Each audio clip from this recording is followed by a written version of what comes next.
ಶಾರದಾ ಅಡುಗೆ ಮನೆಗೆ ಎಲ್ಲರಿಗೂ ಸ್ವಾಗತ. ಇಂದು ನಾವು ನಮ್ಮ ಉತ್ತರ ಕರ್ನಾಟಕದ ಸಾಂಪ್ರದಾಯಿಕ ಶೈಲಿಯಲ್ಲಿ ನಾವೆಲ್ಲ ಮಾಡುವಂತಹ ಒಂದು ಜೋಳದ ಕಡುಬು, ಸಬ್ಬಸಿಗೆ ಪಲ್ಯ ಹಾಕಿ ನಾವೆಲ್ಲ ರುಚಿಕರವಾದಂತಹ ಜೋಳದ ಕಡುಬು ಮಾಡ್ತೀವಿ. ಇವತ್ತು ನಮ್ಮ ಶೈಲಿಯಲ್ಲಿ ಮಾಡುವಂತಹ ಒಂದು ಜೋಳದ ಕಡುಬನ್ನು ಮಾಡೋಣ ಬರ್ರಿ ಎಲ್ಲರೂ.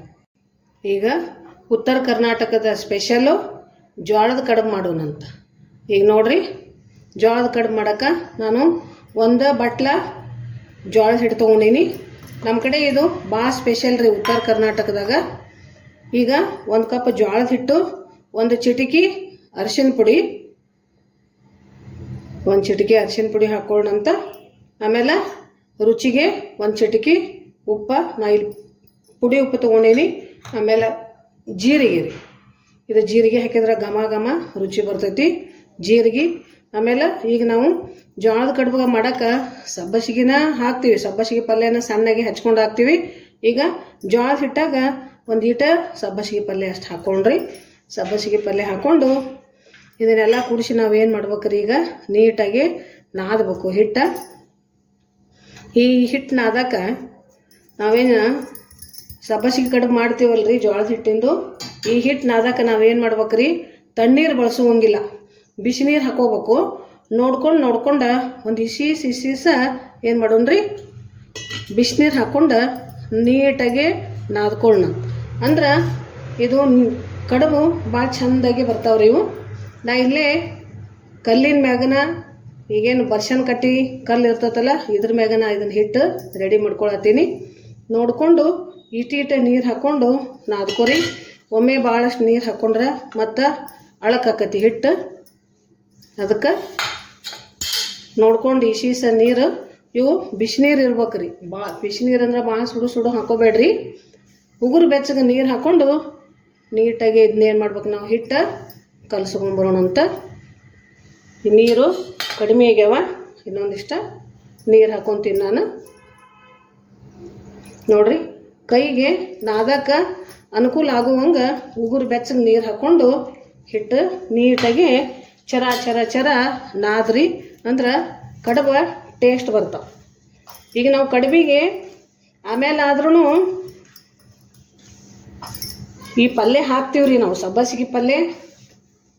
ಆದ್ರೆ ಹಿಟ್ಟಿನಾಗ ಒಂದು ಸ್ವಲ್ಪ ಹಾಕಿ ನಾದಿದ್ರೆ ಇನ್ನೂ ರುಚಿ ಬರ್ತಾವೆ, ಬಾಯಾಗ ಘಮ ವಾಸನೆ ಬರ್ತೈತಿ. ಜೀರಿಗೆ ಹಾಕಿ ನೀಟಾಗಿ ಹಿಟ್ಟು ಹಿಂಗೆ ಕಲ್ಸೋಣ್ರಿ ನಾವು.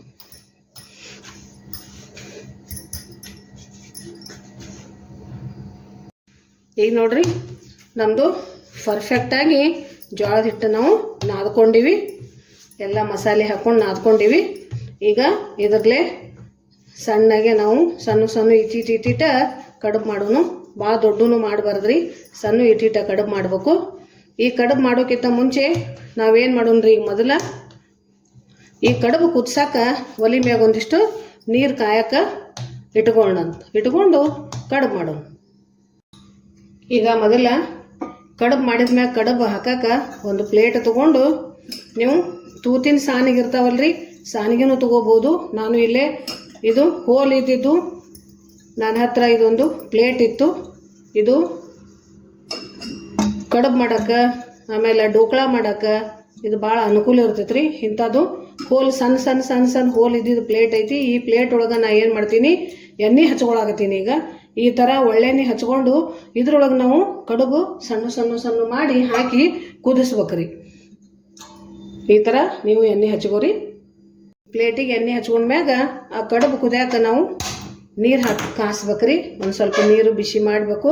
ಆಮೇಲೆ ಅದ್ರೊಳಗೆ ಕಡುಬು ಹಾಕಿ ಕುದಿಸ್ಬೇಕಲ್ಲ, ಅದಕ್ಕೆ ಇಲ್ಲಿ ಒಂದು ಪಾತ್ರೆ ಇಟ್ಕೊಂಡು ಅದ್ರೊಳಗೆ 1-2 ಗ್ಲಾಸ್ ನೀರು ಹಾಕೊಂಡೀನಿ.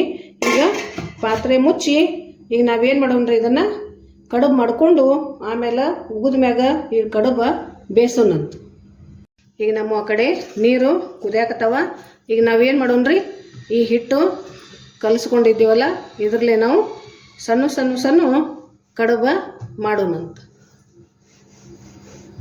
ಈಗ ಇಲ್ಲಿ ನೋಡ್ರಿ, ಇಷ್ಟಿಷ್ಟ ಹಿಟ್ಟು ತೊಗೊಂಡು, ಇದಕ್ಕಿಂತ ಸಣ್ಣ ಮಾಡೋಣ. ಇಷ್ಟಿಷ್ಟ ಹಿಟ್ಟು ತೊಗೊಂಡು ಇದನ್ನೇನು ಮಾಡ್ಬೇಕ್ರಿ, ಹಿಂಗೆ ಚಪ್ಪಟಾಗೆ ಮಾಡಿಬಿಡೋಣ. ಹಿಂಗೆ ಚಪ್ಪಟಾಗಿ ಮಾಡೋನು. ಎಲ್ಲರೂ ಬೇಕಾದಂಗೆ ತಮ್ಗೆ ಹೆಂಗೆ ಆಕಾರ ಬೇಕು ಹಂಗೆ ಮಾಡ್ಕೋತಾರೆ. ಇದಕ್ಕೆ ಸ್ವಲ್ಪ ಕೈಗೆ ಎಣ್ಣೆ ಹಚ್ಕೊಂಡು ಹಿಂಗೆ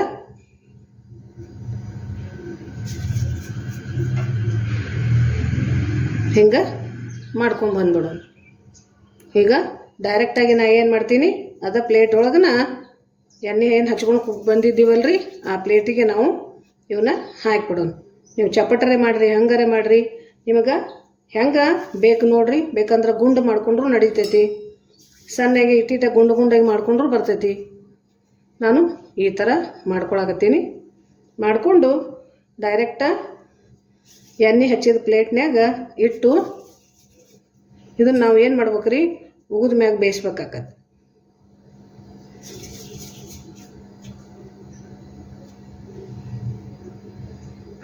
ಇಲ್ಲಿ ನೋಡ್ರಿ, ನಾನು ಈ ಥರ ಸಣ್ಣ ಮಾಡ್ಕೊಂಡೀನಿ. ನಿಮ್ಗೆ ಯಾವ ಸೈಜಿಗೆ ಬೇಕು ನೋಡ್ಕೊಂಡು ಮಾಡ್ಕೊರಿ. ಇದಕ್ಕಿಂತ ದೊಡ್ಡ ಮಾಡಬೇಡ್ರಿ, ಸಣ್ಣ ಮಾಡಿದ್ರೆ ಇನ್ನೂ ಭಾಳ ಚಲೋ. ಅದಕ್ಕೆ ನಾ ಹಿಂಗೆ ಮಾಡ್ಕೊಂಡು ಇವೆಲ್ಲ ಹಿಟ್ಟು ಈ ಥರ ಕಡುಬು ಮಾಡ್ಕೊಂಡು ಬರ್ತೀನಿ. ಈಗ ನೋಡ್ರಿ, ಈ ಥರ ನೋಡ್ರಿ ನಾವೇನು ಮಾಡೀವಿ, ಕಡುಬು ಮಾಡೀವಿ. ಈ ಕಡುಬು ನಾವೇನು ಮಾಡೋಣ, ಈಗ ನೀರು ಕುದಿಯೋಕೆ ಇಟ್ಟಿವಲ್ಲ, ಈಗ ಆ ನೀರೊಳಗೆ ಉಗಿದ ಮ್ಯಾಗ ನಾವೇನು ಮಾಡ್ಬೇಕು, ಇವನ್ನ ಬೇಯಿಸ್ಕೊಂಬರ್ಬೇಕು. ಈಗ ಬೇಯಿಸೋಣಂತ. ನಾವು ಕುದಿಯೋಕೆ ಇಟ್ಟಿದ್ದು ನೀರನ್ನು ಕುದಿಯಾಕತ್ತಾವ.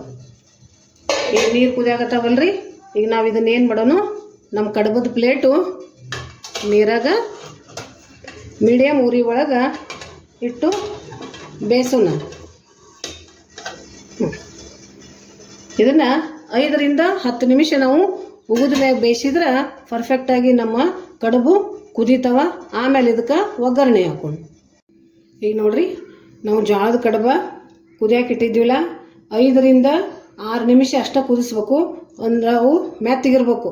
ಇಲ್ಲಾಂದ್ರೆ ಏನಾಕ್ಕವು, ನೀವು ಸ್ವಲ್ಪ ಜಾಸ್ತಿ ಕುದಿಸಿದ್ರೆ ಬಿರುಸಾಗ್ಬಿಡ್ತಾವೆ, ತಿನ್ನೋಕೆ ಬರೋಬ್ಬರ ಆಗೋದಿಲ್ಲ. ಅದಕ್ಕೆ ಇವು ಸಾಫ್ಟ್ ಇರಬೇಕು. ನೀವು 5 ರಿಂದ 6 ಅಥವಾ 7 ನಿಮಿಷ ಕುದಿಸಿಬಿಡ್ರಿ. ನಾನು ಕುದಿಸೀನಿ, ಮತ್ತು ಈಗ ಅವು ಆರ್ಯಾವ. ಇವನ್ನ ನಾವೇನು ಮಾಡ್ಬೇಕ್ರಿ, ಈಗ ಒಗ್ಗರಣೆ ಹಾಕೊಂಡು ಬರ್ರಿ. ಈಗ ಒಗ್ಗರಣೆ ಹಾಕೊಂಡು ಒಲೆ ಹಚ್ಕೊಳ್ಳೋಣ. ಮೊದಲು ಒಲೆ ಹಚ್ಕೊಂಡು ಮೀಡಿಯಮ್ ಉರಿ ಒಳಗೆ ಒಲೆ ಇಟ್ಕೊಂಡು ಒಂದು ಪಾತ್ರೆ ಒಲೆ ಮ್ಯಾಗ ಇಟ್ಕೊಂಡು ಒಗ್ಗರಣೆಗೆ ಒಳ್ಳೆಣ್ಣೆ ಹಾಕ್ಕೊಂಡ್ರಿ. 1 ಸ್ಪೂನು ಒಳ್ಳೆಣ್ಣೆ ಹಾಕ್ಕೊಂಡೇನಿ. ಇದಕ್ಕೆ ಸಾಸಿವೆ ಜೀರಿಗೆ ಹಾಕಬೇಕು. ಒಗ್ಗರಣೆಗೆ ಒಂದು ಸ್ವಲ್ಪ ಸಾಸಿವೆ ಹಾಕೀನಿ. ಆಮೇಲೆ ಒಂದಿಷ್ಟು ಜೀರಿಗೆ ಹಾಕ್ಕೊಂಡೀನಿ. ಈಗ ನಾವು ಹಿಟ್ಟಿನಾಗ ಒಂದಿಷ್ಟು ಜೀರಿಗೆ ಹಾಕಿದ್ದೀವಲ್ರಿ ಕಡುಬು ಮಾಡುವಾಗ, ಈಗ ಒಗ್ಗರಣೆಗೆ ಒಂದಿಷ್ಟು ಸಾಸಿವೆ ಜೀರಿಗೆ ಹಾಕ್ಕೊಂಡು, ಇವು ಸಾಸಿವೆ ಜೀರಿಗೆ ಚಟಾಪಟ ಅನ್ನಲ್ರಿ. ಇವು ಚಟಾಪಟ ಅಂದಮ್ಯಾಗ ಇದಕ್ಕೆ ನಾವು ತೊಳೆದು ಇಟ್ಕೊಂಡಿರುವಂತಹ ಸಬ್ಬಸಿಗೆ ಪಲ್ಯ ಹಾಕ್ಕೊಂಡಂತ. ಸಬ್ಬಸಿಗೆ ಪಲ್ಯ ನಾವು ತೊಳೆದು ಸಣ್ಣಗೆ ಹೆಚ್ಕೊಂಡು ಇಟ್ಕೋಬೇಕು. ಈಗ ಇದು ಎಣ್ಣೆ ಕಾದು ಚಟಪಟ ಅನ್ನಲಿ.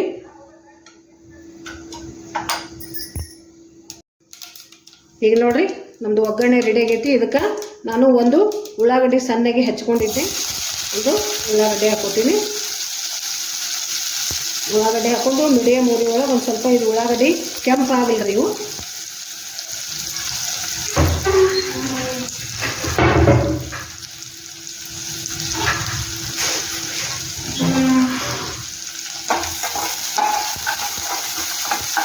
ಉಳ್ಳಾಗಡ್ಡಿ ಒಂದು ಸ್ವಲ್ಪ ಕೆಂಪಾಗಲಿ. ಉಳ್ಳಾಗಡ್ಡಿ ಜಲ್ದಿ ಕೆಂಪು ಆಗ್ಬೇಕಂದ್ರೆ ನಾವು ಒಂದು ಸ್ವಲ್ಪ ಇದ್ರೊಳಗೆ ಉಪ್ಪಿನ ಪುಡಿ ಹಾಕೋಬೇಕು. ಒಂದು ಸ್ವಲ್ಪ ನಾನು ಉಪ್ಪಿನ ಪುಡಿ ಹಾಕೋತೀನಿ. ಒಂದು ಸ್ವಲ್ಪ ಉಪ್ಪಿನ ಪುಡಿ ಹಾಕ್ಕೊಂಡೀನಿ, ಯಾಕಂದರೆ ಹಿಟ್ಟಿಗೂ ನಾವು ಉಪ್ಪು ಹಾಕ್ಕೊಂಡಿವಲ್ರಿ. ಈಗ ನೋಡ್ರಿ, ಉಳ್ಳಾಗಡ್ಡಿ ನಮ್ಮ ಮೆತ್ತಗಾಗ್ಯಾವು. ನಾವೇನು ಮಾಡಬೇಕು, ಸಬ್ಬಸಿಗೆ ಪಲ್ಯ ಇದನ್ನು ಸರಿಯಾಗಿ ತೊಳ್ಕೊಬೇಕು. ಸಣ್ಣಗೆ ಹೆಚ್ಕೊಂಬರ್ಬೇಕು ರೀ. ಸಣ್ಣಗೆ ಹೆಚ್ಚಿ ಸರಿಯಾಗಿ ತೊಳೆದು ಈ ಥರ ಕಟ್ ಮಾಡಿಕೊಂಡು ಇಲ್ಲಿ ನಾವೀಗ ಇದನ್ನು ಸಬ್ಬಸಿಗೆ ಪಲ್ಯ ಎಲ್ಲ ಒಗ್ಗರಣೆಯೊಳಗೆ ಹಾಕಿಬಿಡೋಣ. ಒಗ್ಗರಣೆಯೊಳಗೆ ಹಾಕಿ ಇದು ಎಲ್ಲ ಒಗ್ಗರಣೆ ಜೊತೆ ಹೊಂದ್ಕೋಬೇಕ್ರಿ. ಇದು ಸಬ್ಬಸಿಗೆ ಪಲ್ಯ ನೀವು ಕಡುಬಿನ ಪ್ರಮಾಣ ಎಷ್ಟು ಅದಾವು ನೋಡಿಕೊಂಡು ಅಷ್ಟು ನೀವೇನು ಮಾಡಬೇಕು, ಪಲ್ಯ ಹಾಕೋಬೇಕಾಕತಿ. ಜಾಸ್ತಿ ಪಲ್ಯನೂ ಹಾಕೋಬೇಡ್ರಿ, ಸ್ವಲ್ಪನೂ ಹಾಕೋಬೇಡ್ರಿ. ಈ ಪಲ್ಯ ಘಮ ಘಮ ಘಮ ತಿಂದಾಕತ್ ಕೂಡಲೇ ಬಾಯಾಗ ಘಮ ಘಮ ಅಂತೈತಿ. ಈಗಿದು ಪಲ್ಯ ನೋಡ್ರಿ ಎಣ್ಣೆಗೆ ಕರಿಗಿ ಬಿಡ್ತೈತಿ. ಈಗ ನಾವು ಇದಕ್ಕೆ ಏನು ಮಾಡಬೇಕು, ಹಸಿಮೆಣಸಿನ್ಕಾಯಿ ಬೆಳ್ಳುಳ್ಳಿ ಹಾಕಬೇಕು. ನಾನು 2 ಗಡ್ಡೆ ಬೆಳ್ಳುಳ್ಳಿ ಕಲ್ಲಾಗಿ ಜಜ್ಕೊಂಬಂದೀನಿ. 2 ಗಡ್ಡೆ ಬೆಳ್ಳುಳ್ಳಿ ಹಾಕ್ತೀನಿ ಜಜ್ಜಿದ್ದು. ಆಮೇಲೆ ಖಾರಕ್ಕೆ ಹಸಿಮೆಣಸಿನ್ಕಾಯಿ ಹಾಕ್ಬೇಕ್ರಿ. ಹಸಿಮೆಣಸಿನ್ಕಾಯಿ 5 ರಿಂದ 6 ಹಸಿಮೆಣಸಿನ್ಕಾಯಿ ನಾನು ಕಲ್ಲಾಗಿ ಜಜ್ಕೊಂಬಂದೀನಿ. ಹಸಿಮೆಣಸಿನ್ಕಾಯಿ ಹಾಕ್ತೀನಿ. ಉಪ್ಪು ಹಾಕಿಬಿಟ್ಟಿವಿ ಈಗ. ಆಮೇಲೆ ಅರಿಶಿನ ಪುಡಿನೂ ನಾವು ಏನು ಮಾಡಿದ್ದೀವಿ ರೀ, ಕಡುಬಿನ ಹಿಟ್ಟಿನಾಗ ಹಾಕಿದ್ದೀವಿ. ಇಷ್ಟಾದ್ರೆ ಸಾಕ್ರಿ. ಈಗ ನಾವು ಇದ್ರೊಳಗೆ ಏನು ಮಾಡಬೇಕು, ಕುದಿಸಿಟ್ಕೊಂಡಂತಹ ನಾವು ಜೋಳದ ಕಡುಬನ್ನು ಇದ್ರಾಗ ಮಿಕ್ಸ್ ಮಾಡಬೇಕು.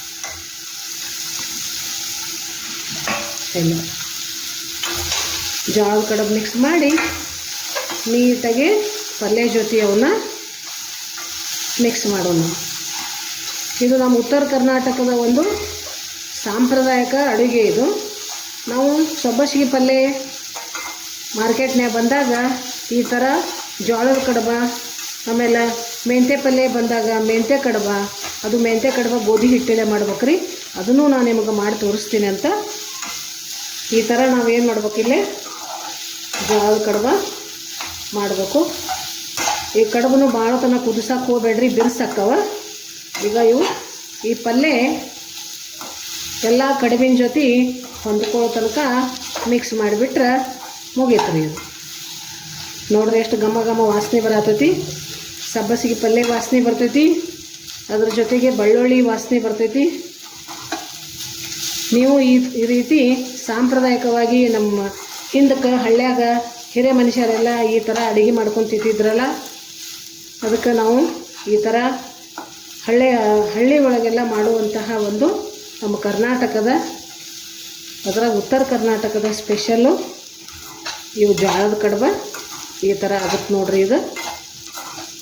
ಇದನ್ನು ಒಂದು 2 ನಿಮಿಷ ಮುಚ್ಚಿಟ್ಬಿಟ್ರೆ ಇದು ರೆಡಿ ಆಗುತ್ತೆ.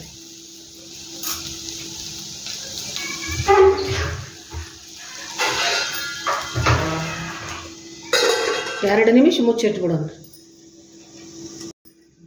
ಈಗ ನೋಡ್ರಿ ನಮ್ಮ ಜೋಳದ ಕಡುಬು ಕಂಪ್ಲೀಟ್ ರೆಡಿ ಆಗೈತಿ. ರುಚಿಕರವಾದಂತಹ ಒಂದು ಸಾಂಪ್ರದಾಯಿಕ ಅಡುಗೆ ಇದು. ನನ್ನ ವಿಡಿಯೋ ನೋಡಕತ್ತವ್ರಿಗೆ ಎಲ್ಲರಿಗೂ ಧನ್ಯವಾದಗಳು. ಈ ಜೋಳದ ಕಡುಬ ಸಬ್ಬಸಿಗೆ ಪಲ್ಯ ಹಾಕಿ ಮಾಡುವಂಥ ಈ ಒಂದು ರೆಸಿಪಿಯನ್ನು ಎಲ್ಲರೂ ನಿಮ್ಮ ಫ್ರೆಂಡ್ಸಿಗೆ ಶೇರ್ ಮಾಡಿರಿ. ನನ್ನ ವಿಡಿಯೋ ದಯವಿಟ್ಟು ಲೈಕ್ ಮಾಡಿರಿ, ಆಮೇಲೆ ಸಬ್ಸ್ಕ್ರೈಬ್ ಮಾಡಿರಿ. ಎಲ್ಲರಿಗೂ ಧನ್ಯವಾದಗಳು.